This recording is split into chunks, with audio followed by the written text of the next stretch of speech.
Hi guys, welcome to Mind Made Up. My name's Alex. If you're wondering why a 31-year-old is dressed like an e-girl, I was bored. That's all I'm gonna say. I was bored in quarantine and this is what happened. Today's video is going to be a hair update. I recently made a video back in February about my 1-year gray hair update, which a lot of people watched, which is very strange if you have a small channel. It kind of blew up. It was bizarre. So if you want a more in-depth look at my first year of growth, I'll leave the video up here. So today I'm at 15 months and you'll see my natural hair is about here. Oh, and if you're new, I am growing out my prematurely gray hair. So this is all my natural color up here. I'm gonna be 32 this year. I started going gray at 17. And I just decided to grow it out last year after one previous failed attempt. So this is where we're at. I'm really happy with the progress. I think once I get to about here, I might just make a big chop. I'm not really concerned with growing a lot of length. That's just not something I've been prioritizing for the last few years anyway. But I think once it's all cut off, once the remaining kind of blonde silver dyed bits are gone, I think that I will want to grow my hair out longer, just because it hasn't been long in a while, and I think that's just like a pretty look that I just haven't been able to do in a long time. So that's what I will do. I was already doing this video before recording it and I just felt like I was coming across too like ranty about some things, so this is my second time doing this. If you're wondering why I'm out of breath, I'm not a talker, so I'm not used to talking this much. Anyway, so if we see under here, some areas have a lot more silver in them. Like that. And then some is a lot more brown still. But I'll do a full spin so you can see. I'll do a full 360 for you. That's that. Have quite a decent amount of streaking under this bang that I just cut, which I think makes it less noticeable now, but also I was bored in quarantine, so I cut bangs. But you know, my forehead's huge, so it can support bangs. So I'm kind of digging them. Now that I have to turn around to the back, this is gonna be hard. My chair is really wide. I'm gonna have to like really stretch here. Just so you know. Also, don't judge the back because I cut my hair myself and it's probably not even. But nobody even sees me right now anyway, so, you know, why does it matter? Okay, this is the back. And this side. Alrighty, what do we think? I think it's pretty decent growth. I'm happy with it. I think these videos can be interesting for anybody, even if you don't have premature gray hair, because it's just cool to see like progress in hair growth. Because I know a lot of people are growing out different haircuts or they're growing out their natural hair color like this. So it's cool to see like how much hair you can actually grow.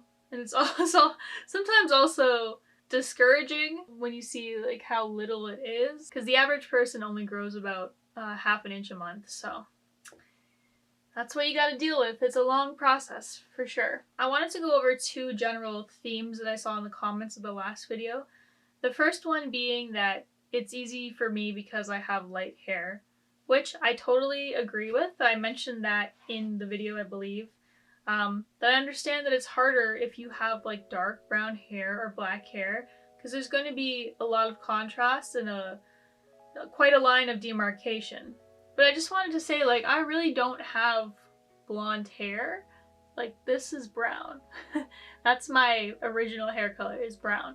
So, like, I get it. It shows up quite a bit. But I just wanted to say, for any of you that have that issue, I think dark hair with gray is beautiful. I really do.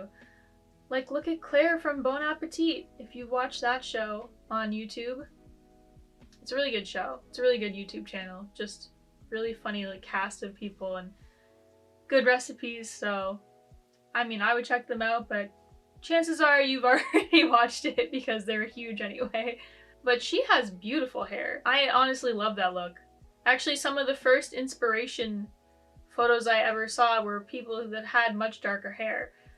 Because I just think that contrast is so beautiful. It's like you're getting natural highlights. It's awesome. So if you have dark hair, I would say don't be discouraged. Know that it's going to be a little bit more of a commitment for you because you'll either have to lighten your hair to make it less of a contrast, get highlights, or you'll just have to go cold turkey and just kind of like muscle your way through it and accept it. And I know it can be hard looking in the mirror those first few months when you just have like roots. I get it because I did it when I had more of a warm brown hair too, so I get it. Like, it's hard. There are products to help cover it, but it's really just mind over matter. I just wanted to address another comment that I got. I think from people who are older than me, there was kind of a general sense of like, well, it's easier for you because you look young, and some people said that I was attractive, which, I mean, thank you. That's nice of you to say. Beauty is in the eye of the beholder.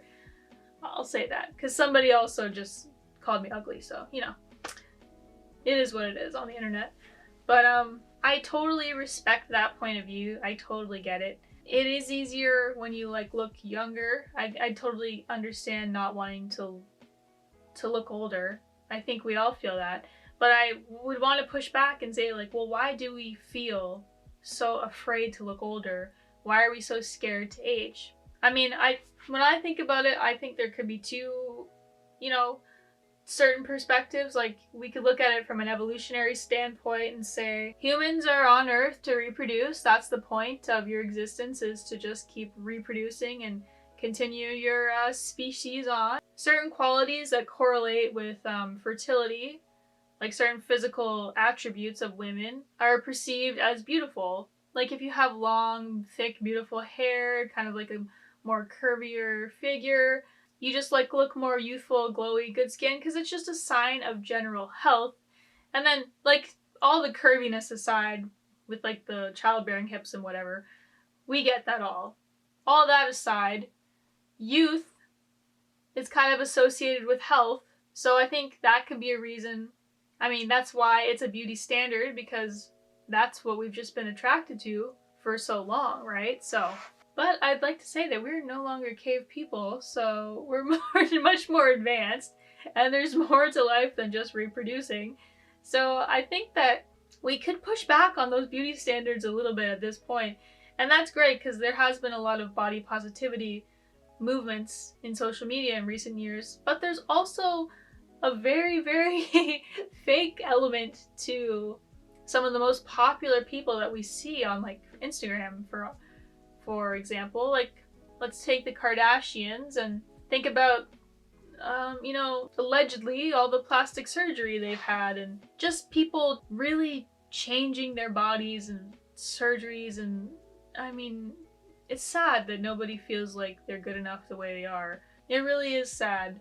And I'm totally not against anti-aging skincare. I'm not against Botox. I mean, in fact, I think I'll probably get Botox at some point, because I kind of like the look of having less pronounced wrinkles. But I don't think that that means that you have to think aging is horrible. I don't know, I think it's more about how youthful you are in spirit, really, that's gonna project out there into the world. I just think we should all be a little bit easier on ourselves and, you know, be okay with aging. Men, for the most part, are certainly okay with aging. Nobody ever gets on a guy's case for having salt and pepper hair. In fact, they usually think it's attractive. They're like, wow, ooh, a little bit of salt and pepper? Distinguished man over there. Like, it can be the same way for women if we let it be. If we embrace it.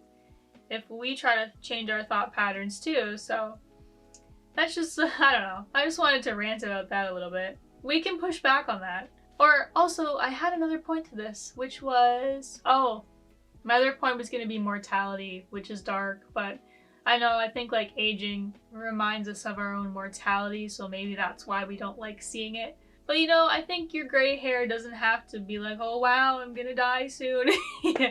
But you can, I don't know, I think we can look at it in a more positive way. But that was my rant for the day. Feel free to leave me your comments below on the subject. Yeah, I just wanted to talk about those two things because I just think we really need to change the way it's seen, and the way we can do that is by more women kind of accepting their hair and showing younger women too that it's okay to have this premature gray hair. It's literally just your hair losing pigment. It doesn't have to be this horrible, scary thing. It doesn't have to be seen as so bad. You may get made fun of. I know, like, even I do it to my boyfriend sometimes because he only has like a couple and he's the same age as me. I'm like, oh wow, look at this little gray hair, or like in his beard. I just don't think it has to be that serious. And if you want me to make any more videos about the subject matter, please let me know in the comments. I'm definitely open to doing anything like that because yeah, I obviously have some experience now. It is pretty gray. It runs in the family. My brother is younger than me and has like a full gray beard that grows into patches, and his friends certainly make fun of him for that too. But you know what? I think it makes us cool and unique. And I want you to feel that way about yourself too. Wow, there's just a hair floating. Way to ruin my inspirational speech hair. And I just want you to feel that way about yourself too. We're in this together. If you want to come along on this journey with me, please do so. And share any of your gray hair stories down below too. Alright guys, thank you so much for tuning in. I want you to remember, don't just make up your face, make up your mind too. And I will see you next time. Bye-bye.